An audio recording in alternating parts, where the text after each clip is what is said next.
All right, everybody, this is Ross. I was going to take you guys around in this video, and I was going to show you guys all the different things throughout the yard that have been flowering and just doing well this year, that have a good fruit set on them, and kind of show you what you can expect out of different fruit trees, so to give you guys some perspective on kind of what you guys should be growing and how things should be doing for you at this point of your growing fruit tree obsession. But I've realized that there's a couple things in particular that I really just want to show you. One is these apple trees, and we have planted these, all of them, last year. I had transplanted them in last spring, so they were in this location for a little over a year now, and somehow they have done phenomenally this year. Last year and most every year I've ever had them, I used to have them in pots. I had some of them in the ground.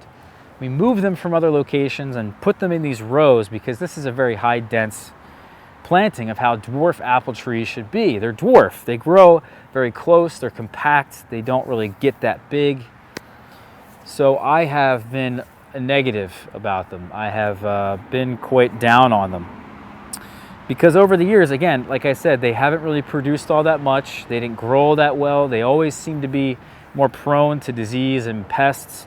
And ideally, what I could have just done is put one tree right in the center, a standard tree that's very vigorous, it's well adapted here, and I could have grafted all 30 of these varieties onto that one tree and had myself the same diversity I have in this space with just one tree, a lot less work, and probably a much better harvest every year. But I'm seeing, believe it or not, some really incredible results from this, and I don't know why. I can't really explain it.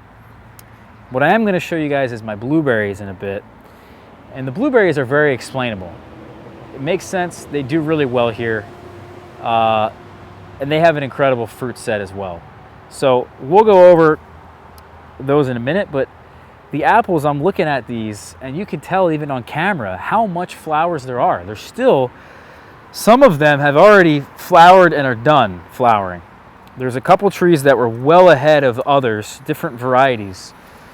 And I guess that's because of the diversity, right? But some of these have already dropped their petals, probably already have set some of the fruit or in the very beginning stages of this. Others are just now opening up, and you can see there's the red or the pink. Those red and pink mean that they're in the beginning stages. The white petals or the pink petals mean that they're in full blossom. First off, it smells wonderful. They're beautiful to look at. They're growing much healthier. I'm overwhelmed at how much success I think I'm going to have this year and how much fruit set I'm going to have. So just in sheer numbers, I think we're looking at probably 5 to 15 apples per tree. Again, there's 20 trees here, 30 different varieties. That's wonderful. So finally, we get ourselves some fruit set years into this.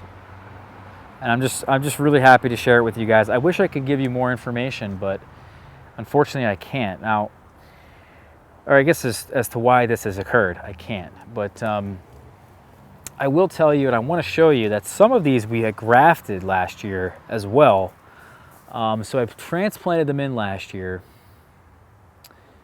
and I think 2 years prior I had done a lot of grafts.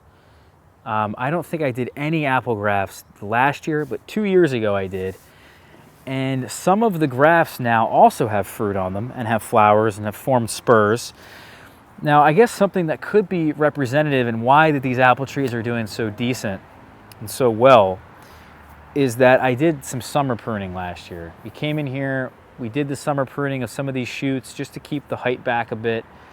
What the summer pruning does induces the spurs, encourages a lot of the stone fruits, the apples, the pears, to actually fruit the following season.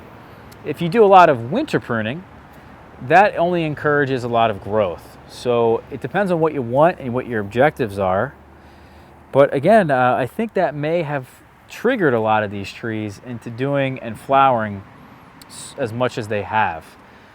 Some of them still are not doing all that well, but the trees that are doing well are really something special. And this tree here has almost nothing on it. There is some flowers, but this one I might expect only two or three fruits on if I keep all the fruits on that one particular spur. You know, but again, some of these grafts, they have 3 different spurs that have flowers on them. Each spur has 4 to 6 flowers, right? So you're looking at just incredible. I mean, this entire length of the branch has spurs. This entire length of the branch has spurs. This variety here is called Williams Pride, a great apple. It's disease resistant. All the branches really are covered with flowers. So we're gonna have to thin this out quite a bit. Not all this is gonna set, but you know, it just goes to show that even some of these grafts and different things, that if you do some summer pruning, perhaps good things will come. On this particular graft right here, what's the name of this one?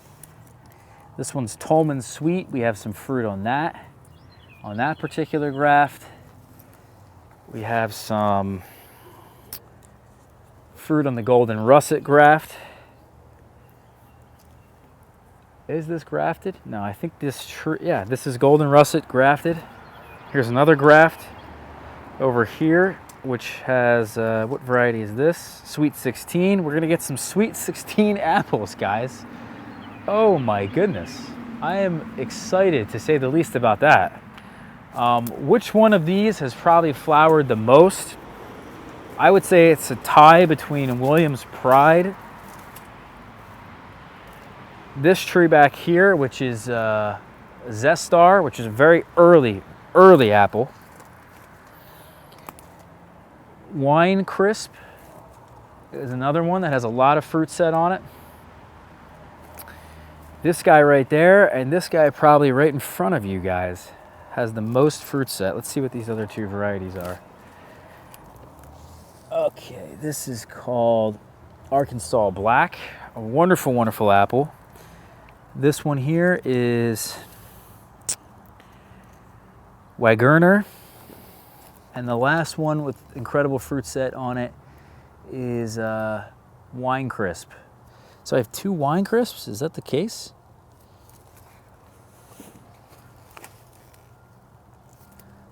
Or maybe I already looked at the name of that. I'm not sure.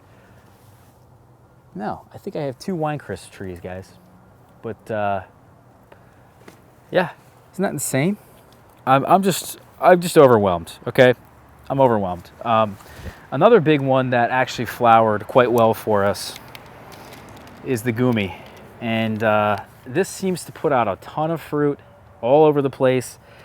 What I had done though is actually protected it in that frost that we had. And that actually took off quite a bit of the flowers, but even so, there still is a ton of fruit set along these branches. And that is, to me, quite a wonderful sight. So I'm proud of that. I'm proud of the gooseberries this year. The gooseberries have wonderful fruit set.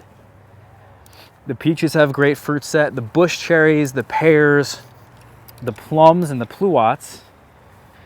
But really something spectacular is these blueberries that I want to show you guys. This is really something over here. I cannot believe how much fruit set we're looking at on these blueberries. And I'll give you guys a big picture here. You can just see the amount of flowers. I mean, there's thousands on these blueberry plants. Each cluster, you're looking at maybe 15, 10, 12, 15. And it's all over these plants. I have one that fruited extremely heavily last year, this guy, and he did not fruit this year. He was probably the best fruiter of the bunch.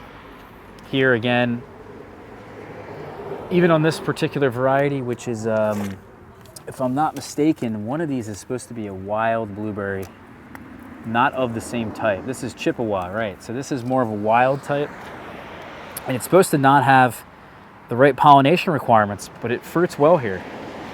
And this guy is a bit further behind, so you can't really see the blooms all that well. But this one also has really wonderful fruit set. And here's the reason for this. By the way, here's the bush cherry. Just fruit all over this darn thing. covered in flowers. But here's the reason I want to show you guys for the fruit set. It's pretty simple, is that you get yourself the right pH on these blueberries, and that's really enough. I'm telling you, the soil here is perfect for blueberries. I think if there was one thing I was going to grow here and say that would be like the best crop I could grow, it would be the blueberries. So it makes sense that they are doing so well, and it's all in the pH here. We have a natural 6 or 6.5 pH here in our clay. It holds tons of water. We get tons of rain. The soil never dries out. It's wonderful. I really cannot believe that we have such great conditions for them. The birds love them here. But other than that, guys, it's really, I think, all that simple with the blueberries. So if you want to have great success with the blueberries, make sure that you guys are getting them the right pH every year. You have to pay attention to that pH. Don't ever let them dry out. The apples, it was, I think, as simple as the summer pruning, but who really knows? So yeah, thank you guys here for sticking with me here to the end of this video. I want to thank everybody for watching. Give this one a thumbs up for me, and check out our blog, figboss.com. We'll see you guys soon. Stay safe out there, guys.